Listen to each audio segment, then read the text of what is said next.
महादेव संदेश चैनल में आपका स्वागत है। अगर आपको वीडियो पसंद आए तो कृपया सब्सक्राइब और लाइक करें। मैं महादेव जी तुम्हारे जीवन को बदलने के लिए आई हूँ। कैसे हो? अब तुम्हें घबराने की आवश्यकता नहीं है। तुम्हारे जीवन का सभी अंधकार मैं दूर कर दूंगी और मनोकामना पूरी होगी। मेरे प्यारे बच्चे, आज मैं तुम्हारे लिए एक बहुत ही महत्वपूर्ण संदेश लेकर आया हूँ। इस संदेश को अनदेखा या बीच में छोड़ने की गलती बिल्कुल भी मत करना, नहीं तो आप बहुत पछताओगे। मेरे प्यारे बच्चे, तुम कभी घबराना मत, क्योंकि मेरा आशीर्वाद तुम्हारे साथ सदैव है। तुम्हारे परिवार के ऊपर सदा सर्वदा बना रहेगा। मेरे प्यारे बच्चे, आज के बाद तुम्हारे जीवन में वह चमत्कार दिखे जिसको तुमने कभी कल्पना भी नहीं की। मेरे बच्चे, इस संदेश में आगे बढ़ने से पहले तुम्हारे प्रभु महादेव जी और तुम्हारी माता पार्वती जी तुमसे एक छोटी सी विनती करना चाहती है। यदि मेरी छोटी सी विनती को स्वीकार करते हो तो मेरे इस संदेश को जल्दी से जल्दी लाइक कर दीजिए और हमारे चैनल महादेव संदेश को सब्सक्राइब करके कमेंट में ओम नमः शिवाय, हर हर महादेव, जय काली माता, जय पार्वती मैया, जय सरस्वती मैया, जय हनुमान, जय श्री राम और जय बालाजी महाराज जल्दी से जल्दी टाइप कर दीजिए। जितनी जल्दी तुम मेरे हिंदी में सभी नाम को टाइप करोगे उतनी जल्दी तुम्हारे जीवन में और तुम्हारे परिवार में अपार सुख समृद्धि प्राप्त होगी, जो तुम्हारे लिए बहुत कुछ लेकर के आएगी। क्योंकि मेरे बच्चे, जिस प्रकार से तुम्हारे जीवन की स्थिति है, जिस प्रकार से तुम्हारे घर की स्थिति है, सारी स्थितियों को ठीक कर दिया जाएगा। क्योंकि तुम्हारी माता तुम्हारे पक्ष में होने वाली है, तुम्हारे लिए कार्य करने वाली है, तुम्हारे लिए सुनहरे अवसर लेकर के आने वाली है। क्योंकि मेरे बच्चे, तुमसे स्त्री से गुजर रहे हो। आज मुझे बहुत बड़ा दुख हो रहा है कि मेरी संतान इस प्रकार से गुजर रही है, क्योंकि उनके जीवन में इतना बड़ा जोश, घर विनाशकारी शंकर आया है। उसे कैसे दूर किया जाए? मेरे बच्चे, तुम्हारा शत्रु तुम्हारे बारे में क्या सोच रहे हैं, क्या है और क्या मीटिंग चल रही है तुम्हारे प्रति, तुम्हारे शत्रुओं के घर में। इन सब बातों को यदि जानना चाहते हो तो बड़ी ही गौर से सुनिए और इस संदेश को बिल्कुल भी अनदेखा ना करिए। मेरे बच्चे, उसने जैसी करनी की उसे वैसी भरनी मिली। मेरे बच्चे, तुम्हारे शत्रु का एक बहुत ही हमदर्दी सदस्य का आदमी है। उसकी किसी कारण से हालत बहुत खराब है, क्योंकि उसकी अंदरूनी बीमारी थी बहुत पहले की, जो बहुत ज्यादा काफी बढ़ गई है। उसकी हालत इतना ज्यादा खराब है कि वह अस्पताल में लंबी सांस से गिन रहा है, परंतु उसे यह समझ में नहीं आ रहा है कि यदि आज मेरे साथ यह घटना जो घटी है किस वजह से है। उसे बिल्कुल भी ना समझ में आ रहा है और ना ही आए, क्योंकि उसके किए का दंड है यह मिल रहा है जो उसे। मेरे बच्चे, अब तुम चिंता करना बंद कर दो, क्योंकि तुम्हारा सब मंगल होने वाला है। तुम्हारा शत्रु के घर में बहुत ज्यादा प्रलय आ गई है। वह रो रहे हैं, फूट फूट कर बहुत ज्यादा प्रयास कर रहे हैं इस चीज से बाहर निकालने के लिए, परंतु बाहर नहीं निकल पा रहे हैं। उनकी स्थिति इतनी ज्यादा खराब हो गई है कि वह रात दिन रो रहे हैं, क्योंकि वह अपने प्रिय परिवार के सदस्य को खोना नहीं चाहते हैं। परंतु यदि स्थिति ठीक ना रही और पैसों की बंदोबस्त ना हो पाई तो ऐसा भी हो सकता है कि उसकी जान भी जा सकता है। इसीलिए मेरे बच्चे, अंतिम समय में मैं तुम्हारा शत्रु के बारे में संपूर्ण जानकारी बताने आई हूँ। अपने बारे में जानकारी लेकर के अपने जीवन का उद्धार करो और कभी भी तुम्हारे जीवन में कोई दुख तकलीफ संकट ना आने पाए। इसीलिए मैं तो इस चीज को अवगत करा रहा हूँ और बता रहा हूँ, हर उसे खतरे से साव न कर रहा हूँ। जहाँ जहाँ तुम जाते हो वहाँ पर तुम्हारे लिए सब कुछ उपस्थित करवा दे रहा हूँ। यह तुम्हारे प्रभु महादेव जी का और तुम्हारी काली माता का आशीर्वाद है। यह आशीर्वाद जन्म जन्म अंतर तक इसी तरीके से बना रहेगा और तुम्हारा कल्याण करता रहेगा। हो सकता है जीवन में कभी कभी स्थिति विपरीत हो जाती है, कभी कभी समय खराब हो जाता है, जब कुछ अनुचित होने लगता है, जिस प्रकार से आज तुम्हारे शत्रुओं के घर में हो रहा है। परंतु तुम्हारा शत्रु के घर में यदि हो रहा है तो किसी कारणवश हुआ सत्य ही हो सकता है। क्योंकि मेरे बच्चे, मैंने तुम्हें इससे पहले भी कई बार समझाया है तुम्हारा कल्याण करने के लिए, तुम्हारे बारे में बात की, परंतु तुमने इग्नोर कर दिया। तुमने यह सोचा कि यह ऐसे ही बातें कर रहे हैं, मेरा कुछ करने वाले नहीं है। परंतु मेरे बच्चे, तुम यह चिंता कर रहे हो व्यर्थ में। तुम्हारी माता जब तुम्हारे साथ है, तुम्हारी काली माता आदि शक्ति तुम्हारे पक्ष में का कर रहे हैं, तो तुम्हें डरने की क्या बात है? क्योंकि तुम यदि तो तुम आगे के कार्य कैसे करोगे मेरे बच्चे? तुमने शेर जैसी ताकत प्राप्त की है और बुद्धि को प्राप्त किया है। मैंने सारा ज्ञान तुम्हारे अंदर समित किया है, फिर भी तुम इस तरीके की बातें करके मेरे दिल को दुख रहे हो। मेरे बच्चे, आप अपने शत्रु के उसे बा को जानो जिस वजह से उसके घर में या मौत का तांडव हो रहा है। मेरे बच्चे, उसके घर में उसे मौत के टंडन का कारण है कि उसने जो तंत्र मंत्र किया था तुम्हारे ऊपर, वह वापस हो गया है। वह वापस उसी पर चला गया है, जिस कारण से उसके पास इतना नुकसान हो रहा है और हर दिन उसका इतना पैसा खर्च हो रहा है कि वह गिनते गिनते परे ना हो गया है। रात दिन मेहनत करके उसने इकट्ठा किया था और अपने आप को आगे बढ़ाया था, फिर भी आज वह इतना पीछे चला गया है कि अब सालों के साल ऊपर नहीं उठ पाएगा, तुम्हारी बराबरी कभी नहीं कर पाएगा। यही एक खास बात है उसमें। मेरे बच्चे, अब तुम्हारे जीवन का जो भी पल है वह सब खुशहाल होगा। जीवन में समृद्धि, आरोपियों, पैसा सब कुछ आएगा, क्योंकि मेरे बच्चे में कष्ट काटने वाली माता हूँ। मैं सर्वत्र कल्याण के बारे में सोचती हूँ और कल्याण ही करती रहती हूँ। जो भी कोई पूरी स्थिति में होता है उसकी मैं रक्षा करती हूँ और उसके परिवार में खुशहाली समृद्धि ला करके उन्हें प्रसन्न चित्त कर देता हूँ कि वह किसी भी तरीके से कुछ और ना सोचे और संगीत किसी भी तरीके से उनके मन में यह विचार ना आए कि मैं यह नहीं कर सकता हूँ। आज मेरी जीवन की स्थिति अधिक खराब है, आज मेरे पास कुछ नहीं है तो मेरा साथ देने के लिए कोई नहीं है ऐसा मत सोचे, क्योंकि तुम्हारी काली माता इस संपूर्ण ब्रह्मांड और संपूर्ण संसार में रमण करती रहती है। जिस भी भक्तों को तकलीफ होती है, दुख होता है, तो उसे मैं शीघ्र अति शीघ्र पूर्ण करती हूँ और उसके जीवन की सभी समस्याओं, दुख, तकलीफों को दूर करती हूँ। कोई भी मेरी नजर से बचा नहीं है ऐसा नहीं है कि तुम चुरा कर कुछ भी कर सकते हो और मेरी दृष्टि से बच जाओगे। तुम चाहे जहाँ रह कर के कुछ भी करो, परंतु मेरी दृष्टि से नहीं बच सकते हो। मैं तुम्हारी दृष्टि को पहचान लूंगी और तुम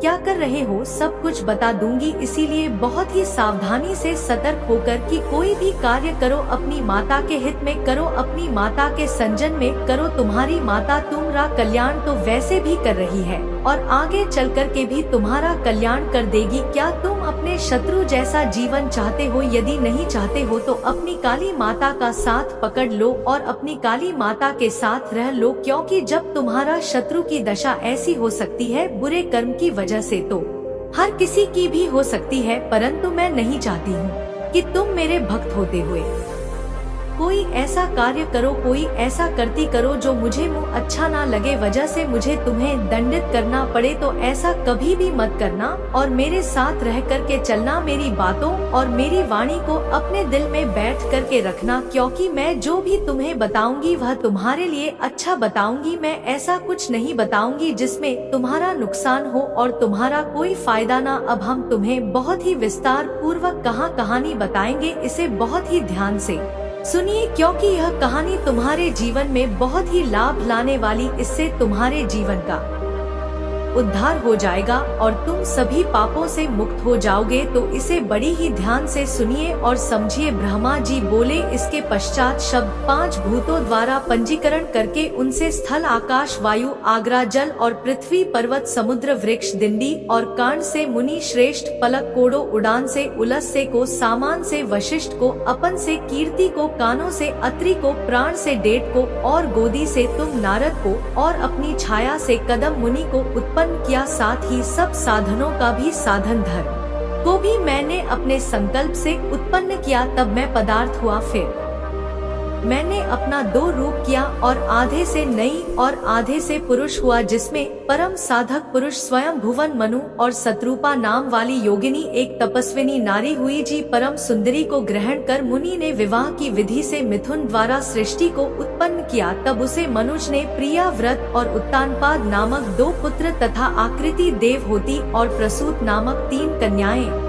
उत्पन्न की और आकृति को रुचि नामक मुनि को और देवहोती को कर्दम मुनि को दिया तथा उत्तानपाद की छोटी बहन प्रसूति को दक्ष प्रजापति को दिया, जिनकी संतानों से चल अचर जगत भर गया। फिर आकृति में रुचि द्वारा दक्षिण आयुक्त यज्ञ और यज्ञ की दक्षिण में 14 पुत्र उत्पन्न हुए। फिर देवभूति में करदम मणि से कपिल मुनि उत्पन्न हुए और इधर दक्ष के 25 कन्याएं उत्पन्न हुई, जिसमें से दक्ष ने श्रद्धा अधिक 14 कन्याओं को धर्म को दिया, जिनके नाम यह है श्रद्धा, लक्ष्मी, धरती, तुष्टि, मेधा, क्रिया, बुद्धि, लज्जा, पशु, शांति, सिद्धि और कीर्ति। फिर इनमें से छोटी 10 कन्याओं छाती, सतयुग, संभूत, स्मृति, प्रीति, क्षमा, संगति, अनुरूप, ऊर्जा, स्वाहा और स्वधा, कोड़ो, क्रमशः रघु, भाव, मरीच, अंगिरा, मुनि, उलट से पुला, रथ, अत्रि, वशिष्ठ, बहरी और पितर को दिया, जिनकी संतानों से त्रिलोकी भर गया। फिर तो शिवजी की आज्ञा से प्राणियों के क्रमानुसार असंख्य जातियों की उत्पत्ति हुई और जिसमें ब्राह्मण श्रेष्ठ हुए। कब भेद से दक्ष के 7 कन्याओं की भी उत्पत्ति कही गई है और जिनकी संतानों से पाताल से लेकर सत्य लोक तक यह चराचर जगत व्याप्त हो गया तथा कुछ भी सुनी ना रहा। इस प्रकार शिवजी की आज्ञा से ब्रह्मा ने सृष्टि की रचना की। सदाशिव ने त्रिशूल के अग्रभाग से सती की रक्षा की, जिन्हें सर्वव्यापी विष्णु जी ने अपने प्रभाव से पहले ही निर्माण किया था और भी कन्याएं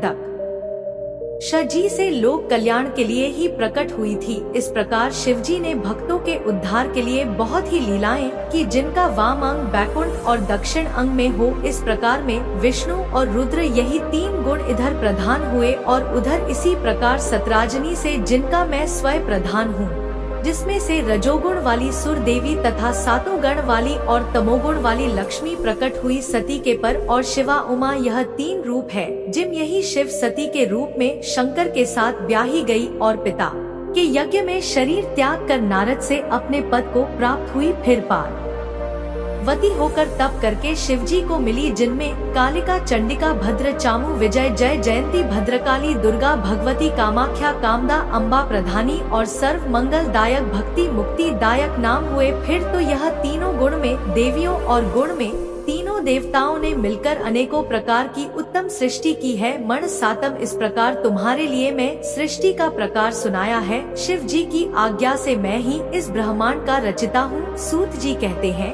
कि जब इस प्रकार शिव जी ने कहा तब नारद जी ने नमस्कार कर विनय पूर्वक फिर पूछा कि हे ब्रह्मा जी, शिव जी कैलाश पर कब गए और महात्मा कुबेर के साथ उनकी मित्रता कहाँ हुई और वहाँ रहकर शिव जी ने क्या किया, उनका यह सब चरित्र मुझे बताइए। ब्रह्मा जी कहने लगे हैं, नारद, जिस शिवजी कैलाश पर गए और कुबेर के साथ मित्रता की वह मैं अब तुम्हें बताता हूँ। काम्पल नगर में एक यज्ञदत्त नाम का ब्राह्मण रहता था, जो यज्ञ विद्या में पारंगत था। उसके गुण विधि नामक एक पुत्र था, जिसकी आयु उसे समय 8 वर्ष की थी और उसका यज्ञोपवीत हो चुका था तथा उसने भी बहुत सी विद्याओं सीखी थी, परंतु पिता से छिपकर वह जारी खेलकूद में संलग्न और गाने बजाने वालों का साथ ही हो गया था। उसने ब्राह्मणों के आचार त्याग, संध्या वंदन से रहित ब्राह्मणों के निंदा में रत और पाखंड तथा भादों का साथ कर लिया था। माता के कहने पर भी वह पिता के समीप नहीं जाता और पिता तो घर के कार्यों और दीक्षादी में व्यस्त रहता था। और जब घर आकर अपनी स्थिति से पूछता कि इस समय अच्छा निधि कहाँ गया है, तो वह कह देती कि इसी समय कहीं बाहर गया है, कहीं स्नान या देवताओं के पूजन के लिए गया होगा। एक ही पुत्र वाली होने के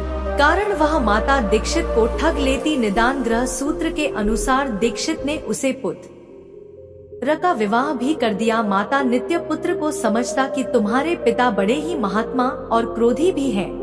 तुम अपनी बुरी आदतों को छोड़ दो, अन्यथा जब वह तुम्हारे इस चरित्र को जान लेंगे तब तुमको और मुझको दोनों को मारेंगे। तुम्हारा कल बड़ा पवित्र है। तुम यह जुआ आदि निंद कम क्यों करते हुए पुत्र, इसे त्याग देने में ही तुम्हारा कल्याण है। परंतु कहाँ की बात, माता समझाने का उसे पर कुछ भी प्रभाव नहीं पड़ता था। एक दिन उसने घर में रखी हुई पिता के हाथ की अंगूठी को चुराकर किसी जारी के हाथ में दे दिया। देवयोग से दीक्षित ने उसे अंगूठी को जुगाड़ी के हाथ में देखा और उसने पूछा तो उसने कहा, मैंने कोई तुम्हारी चोरी तो नहीं की है, किंतु तुम्हारे पुत्र ने हिला कर दिया। वह अंगूठी ही नहीं किंतु उसने जोड़िया को भी बहुत सारा धन ला कर दिया है। परंतु आचार्य है कि तुम जैसा पंडित अपने पुत्र को क्यों नहीं जान सके। लज्जा के मारे दीक्षित का सिर झुक गया। वह सर झुकाए और वस्त्र से अपना मुख ढके हुए अपने घर गया और घर में जाकर पत्नी से बोला कि है दीक्षित की दूध पत्नी, भला या तो कह कि वह तेरा गुण निधि पुत्र कहाँ है, वह कहीं भी हो, किंतु मेरी अंगूठी कहाँ है जिसे उपत करते समय तूने मेरे हाथ से ले ली थी। उसने कहा मैंने कहीं रख दी है, स्मरण नहीं आ रहा है, क्योंकि मध्य का समय है और इस समय स्नान में संलग्न हो, क्योंकि अतिथियों के आगमन का समय बिता जा रहा है, जबकि पकवान आदि भी मुझे शीघ्र तैयार करने हैं। पूजा की सामग्री भी तो अभी एकत्र ना कर सकी हूँ। दीक्षित ने कहा सत्य है ही सत्य, पुत्र को उत्तम करने वाली तू बड़ी सत्यवादी है। इसी से तो जब मैं पूछता था कि कहाँ गया है, तब तू मुझे अपनी बातों में बहला दिया करती थी। पत्नी से ऐसा कहते हुए ब्राह्मण यज्ञदत्त घर की ओर चीज है ढूंढने लगा, परंतु जब एक भी चीज ना मिली, क्योंकि पुत्र ने उन्हें हुए में दे डाली थी और उसकी माता पुत्र की ममता में पड़कर उसके दोस्तों को छिपी फिरती थी, तब सारा दोस्त अपनी पत्नी का जानकर उसे ब्राह्मण ने जल लेकर स्त्री पुत्र को तिलांजलि दे दी और किसी स्तोत्र ब्राह्मण की कांटा से अपना दूसरा विवाह भी कर लिया। ब्रह्मा जी ने कहा है नारद, जब यह समाचार दीक्षित के पुत्र को मिला तो वह गृह त्याग कर कहीं दूर जाकर अपने भविष्य की चिंता करने लगा। कभी माता की ममता का स्मरण, कभी पिता की धर्मता और कभी अपनी मूर्खता पर पश्चाताप करने लगा। निदान भूख प्यास से पीड़ित संध्या का समय एक शिव मंदिर के पास जाकर बैठ गया, जहां शिवरात्रि का व्रत में शिव जी के पूजन हेतु सब परिवार समस्त सामग्रियों से युक्त होकर आया। जब वह सब प्रकार की शिव की पूजा कर चुके और घर से लाए हुए पकवान आदि उन पर चढ़ा चुके, तब भूख से पीड़ यज्ञदत्त का पुत्र उसे कैसे ग्रहण करे, इसके लिए वह मंदिर की आड़ में छिपकर सब देखता रहा। जब वे लोग पकवान चढ़ आकर किंचित विश्राम करने लगे तो उसकी आंखों में झपकी आते आते यज्ञदत्त का पुत्र धीरे से उठकर मंदिर में प्रवेश कर गया और जो कुछ भोग चढ़ा था तब लेकर चंपत हो गया, किंतु उसी क्षण उसके पैर की धमधर सुनकर वह सोए हुए लोग जाग उठे और चिल्लाते तथा दौड़ते हुए उसका पीछा किया। नगर के लोगों ने भी उसे खदेड़ और नगर के रक्षकों ने तो उसे भागते हुए को ऐसा मारा कि वह क्षण भर में ही अंधा हो गया। अभी तक उसने उसे नए वेद को खाया भी नहीं था कि इतने में यम के दूत ने आकर उसे बांध लिया, परंतु जो ही उसे ले जाना चाहते थे कि दिव्या बीमार पर बैठे हुए सूर्यधारी शिवजी के पार्षद भी उसे लेने के लिए वहां आ गए और बोले कि है यमराज के गाड़ो, अब इस परम धर्मात्मा ब्राह्मण को छोड़ दो, क्योंकि इसमें कोई पाप शेष नहीं रहा। यह के दूतों ने के पार्षदों को नमस्कार कर कहा, नहीं, आप नहीं जानते, यह बड़ा पापी और अपने धर्म कर्म से नष्ट कल के आचार से हीना और अपने पिता का बड़ा शत्रु है। यह देखो, इसने शिव जी का निर्माण ले भी चुराया है। शिव निर्मली के भक्षक और उल्लंघन करने वाले को तो छूने से भी पाप लगता है, परंतु धर्म में जैसी जानकारी आप सबको है वैसी हम सबको नहीं है। अतएव यदि इसमें कोई धर्म काली हो तो हमें भी सुनाया। तब शिव जी के किंकर उन पास आधुनिक कहा कि है यमदूत, तो इस यज्ञदत्त के पुत्र ने जहाँ बहुत से पाप किए हैं, वहीं इसने पाप रहित धर्म भी किए हैं। जैसे लिंग के सिर पर गिरती हुई दीपक की छाया को किसने निवारण किया और रात्रि में इसने अपना वस्त्र फाड़कर दीपक में बत्ती डाली, प्रसंगवश इसने शिव पुराण का श्रवण किया था। ऐसे ही और भी कार्य किए हैं। व्रत रहकर इसने शिव जी की पूजा कर दर्शन किया, स्थित चित्र से द्वार पर बैठा रहा, इस कारण यह अब भी हमारे साथ शिवलोक हो जाएगा और कुछ दिनों तक वहाँ रहेगा, फिर पाप रहित होकर याकलिंग देश का राजा होगा, क्योंकि यह ब्राह्मण श्रेष्ठ निश्चय ही शिव का प्रिय है। तुम लोग प्रश्न हो अपने लोक को, जो ब्रह्मा जी कहते हैं कि यह सुनकर यह के दूत जहाँ से आए थे वहीं अपने लोक को चले गए। सब समाचार यमदेव से कहा, यमराज ने भी हर्ष से उनकी बात स्वीकार की। फिर तो उन यमदूतों से छुटकारा गया। वह ब्राह्मण शिव गणों द्वारा शिवलोक को गया और वहाँ शिव पार्वती की सेवा से लौटकर काले देश का राजा हुआ। वहाँ उसका नाम अरिंदम पड़ा। उसने अपने राज्य में शिव भक्ति का अच्छा प्रचार और प्रचार किया और शिव मंदिर में रतन के दीपक जलते रहने से वह अलकापित हुआ। शिव जी की थोड़ी भी सेवा बहुत फलदायक हुई। यजदत्त के पुत्र गुणानिधि का यह चरित्र जो सुनेगा उसकी शुभकामनाएं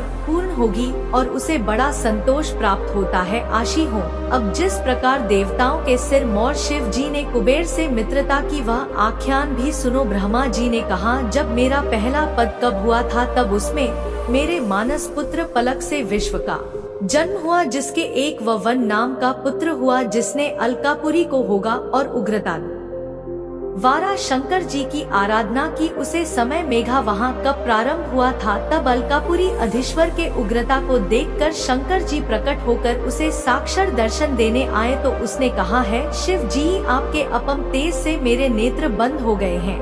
आता अपने चरण कमल के दर्शन की सामर्थ्य मेरे नेत्रों को दीजिए है। मनु शेखर आपको नमस्कार है। वह यज्ञदत्त का वही पुत्र था जो कि शिव जी की सेवा से अलकापुरी में आकर राजा हुआ था, परंतु जब उसने शिव जी के साथ पार्वती जी को देखा तो उसके प्रति उसके क्रूर दृष्टि की, इससे उसका बाएं नेत्र फूट गया। शिव जी ने पार्वती जी से कहा, यह तुम्हारा पुत्र है, तुम्हें क्रूर दृष्टि नहीं देखा है किंतु तुम्हारी तपस्या की प्रशंसा करता है। अब मैं इसे निधिया का स्वामी बनाता हूँ, यह गोकुल का ईश्वर होगा। ऐसा कहकर शिवजी ने उसे धनपति बना दिया और पूर्ण उमा से मिलकर यह कह दिया कि आओ, यह तुम्हारी माता है, उनके चरणों में प्रसन्न चित्त से प्रणाम करो। फिर उमा से कहा कि है देवासी है तपस्विनी, इस अपने अंगद पुत्र पर प्रसन्न हो। तब जगदम्बा पार्वती प्रसन्न हो यज्ञदत्त के उसे पुत्र से बोली है, वक्त तुम्हारी शिवजी में सर्वदा निर्मल भक्ति होवे,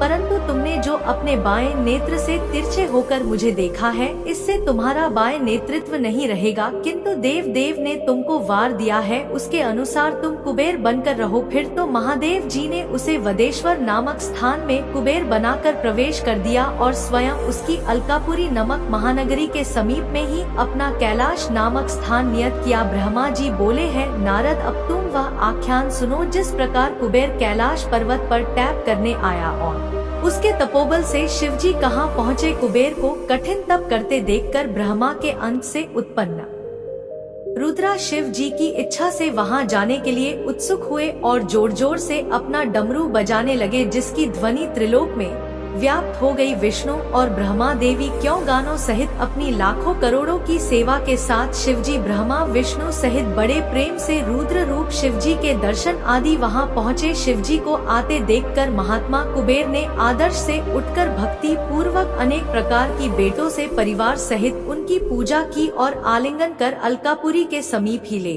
जाकर निवास कराया। फिर शिवजी ने विश्वक माँ को बुलाकर उसका इलाज पर्वत पर अपने भक्तों और अनुचर के लिए स्थान बनाने की आज्ञा दी। विश्वकर्मा ने अनेकों प्रकार के स्थान बना दिए। इस अवसर पर हरि की प्रार्थना से शिवजी बहुत प्रसन्न हुए। फिर कुबेर पर कृपा कर शिवजी कैलाश पर्वत पर गए और एक शुभ मुहूर्त देखकर उसमें प्रवेश किया। विष्णु अधिक देवता आनंदित हुए तथा विश्व मुनि और सिद्धगण भी आनंद से शिव जी का अभिषेक किया और अनेक प्रकार की सामग्रियों से उनकी पूजा की। ऊपर से मांगलिक पुष्प दृष्टि हुई, अप्सराएं नाचे और गाने लगी, सुखदायक जय और नमः शब्द होने लगा। जब शिवजी सिंहासन पर बैठे तो विष्णु आदि देवता ने अलग अलग स्तुति की। शिवजी ने सबकी कामनाएं पूर्ण की। जब सब देवता अपने स्थान को चले गए तब शिव जी ने मुझको और विष्णु को आसन पर बैठकर बहुत बार प्रीति पूर्वक संबोधन कर कहा कि है हरि ही ब्रह्मा, तुम दोनों मेरे अत्यंत प्रिय हो। अब तुम लोग निर्भय होकर अपने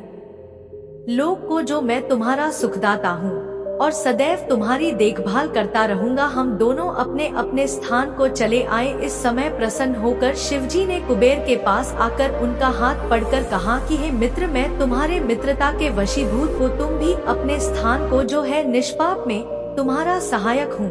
कुबेर जी शिव जी की आज्ञा से अपने स्थान को आए। शिव जी कैलाश पर अपने घरों सहित ध्यान में तत्पर हो निवास करने लगे। वहाँ रहते हुए उन्होंने आने को बिहार की कितने ही दिन तक पत्नी के बिना ही परमेश्वर शिव ने अपना समय बिताया। फिर दक्ष की पत्नी से उत्पन्न सती से विवाह किया। फिर तो महेश्वर दक्ष पुत्री सती के साथ विवाह करने लगे। लोकाचार में पारायण होकर शिवजी और सूखी हुई है मुनियों। यह रुद्र अवतार और शिवजी का कैलाश पर आगमन तथा उनकी कुबेर के साथ मित्रता में वर्ण की अब उनकी वह लोक लीलाएं वर्णन करूंगा जो सर्व कम फलदायक है। जो इस कथा को शांत चित्त से पढ़ेगा और सुनेगा उसे संसार में सब भोग की प्राप्ति होकर परलोक में मुक्ति प्राप्त होगी। मेरे बच्चे, यदि तुम्हें पूर्ण रूप से अपने माता पर विश्वास है, अपने महादेव जी पर विश्वास है, अपने देवाधिदेव शंकर जी पर विश्वास है तो कमेंट बॉक्स में हाँ बताइए। हाँ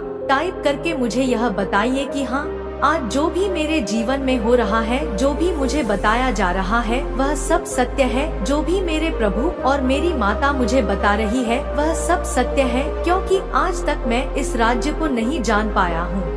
जो आज मुझे पता चला है अपने प्रभु और अपनी काली माता के जरिए, उन्होंने मेरे जीवन के बारे में ने संपूर्ण खुलासा कर दिया है। जो भी बातें मुझसे अनभिज्ञ थी, जिन्हें मैं नहीं जानती थी, आज मैं वह बातें जान रही हूँ। परंतु आज मुझे जी बारे में जानकारी हुई है, मुझे अच्छा लगा है। संपूर्ण जीवन का सारांश आज मेरी माता और महादेव जी ने मेरे सामने लाकर के रख दिया है। मैं इतना खुशहाल हूँ, अपने जीवन में खुशहाली महसूस कर रही हूँ, क्योंकि ऐसा मुझे कभी भी झांत नहीं हुआ जैसा कि आप आज मुझे झांत हुआ है। मैं इतना ज्यादा प्रसन्न हूँ कि अब मैं किसी से कुछ भी बात नहीं सकती हूँ। आज मेरे जीवन का विस्तार पूर्वक वर्णन हो गया, बस इतना ही मेरे लिए पर्याप्त है। मैं अपनी माता का बार बार धन्यवाद करती हूँ और बार बार वंदन और अभिनंदन करती हूँ, क्योंकि जो भी मेरे साथ हुआ है पूरी सत्य घटना का व्याख्यान आज मेरी माता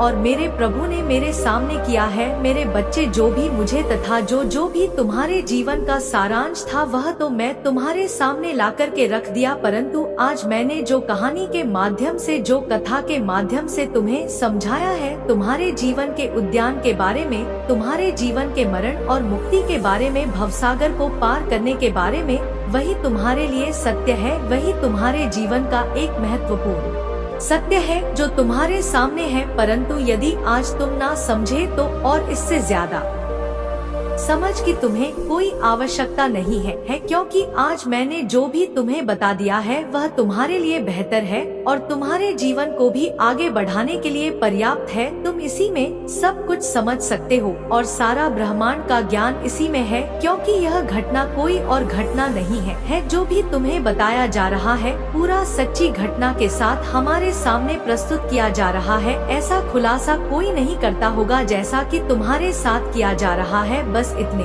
में तुम संतुष्ट रहो, अपने जीवन को आगे बढ़ाओ, अपने जीवन को सरकार बना, जीवन में खुशियाँ बना, क्योंकि तुम्हारी माता, तुम्हारे महादेव जी क्या नहीं चाहते हैं कि तुम अपने जीवन में कभी दुखी रहो। अपने जीवन में खुश रहो, खुशहाल रहो, आनंद में रहो और अपने आप को बहुत ही ज्यादा क्रियान्वित महसूस करते रहो। मेरे बच्चे, अब मेरे जाने का समय आ गया है, अब मैं चलती हूँ। अब हम और हमारे प्रभु वापस जा रहे हैं कैलाश धाम। अगले संच में मैं तुम्हारे साथ फिर उपस्थित हूँ, जाऊंगी। मेरे प्रभु महादेव जी मुझे आशीर्वाद दो। आप महादेव जी को मानते हैं तो इस वीडियो को लाइक करें। मेरे बच्चे, यदि तुम कल भी मेरा महत्वपूर्ण संदेश सुनना चाहते हो तो कमेंट में अभी यस टाइप करें। आपकी आत्मा महादेव जी से जुड़ने के लिए महादेव संदेश चैनल को सब्सक्राइब करें, इसे आगे देखें। इस संदेश में कुछ ऐसा है जो आपके जीवन में प्रचुरता प्रकट करने में मदद करेगा। कृपया इसे नजरअंदाज ना करें।